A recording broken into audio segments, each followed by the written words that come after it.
ఎవరు పరలోకానికి వెళ్ళాలన్నా అది మనుషుల చేతిలో లేదు. ఏ ప్రేమ కూడా ఈ లోకంలో ఒక మనిషిని పరలోకానికి చేర్చలేదు. అలా చేర్చగలిగిన ప్రేమ ఒకటి ఉంది, అది ప్రత్యేకమైన ప్రేమ. ఆ ప్రేమ చాలా స్పెషల్. ఆ ప్రేమకు పరిధులు హద్దులు లేవు. The love is different when compared to the love of human.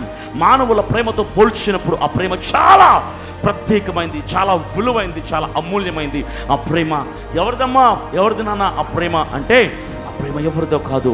ఆ ప్రేమను చూపడానికి 2000 సంవత్సరాల క్రితం యేసుక్రీస్తు అనే ఒక వ్యక్తి ఈ లోకానికి దిగి వచ్చాడు. దేనికోసమో తెలుసా? మనుషులు ఇవ్వలేని ఈ 3 కార్యాలు ఆయన చేసి పెట్టడానికి. మానవుల పాప విమోచన కోసం ఆయన ప్రేమామయుడుగా దిగి వచ్చాడు. మనుషునికి రక్షణ అనుభవాన్ని కలుగ చేయటానికి ఆయన ఈ లోకానికి దిగి వచ్చాడు. మనుషునికి నిత్య జీవం, దేవుని రాజ్యం, పరలోకంలో స్థానం ఇవ్వటానికి ఆయన ఈ లోకానికి దిగి వచ్చాడు.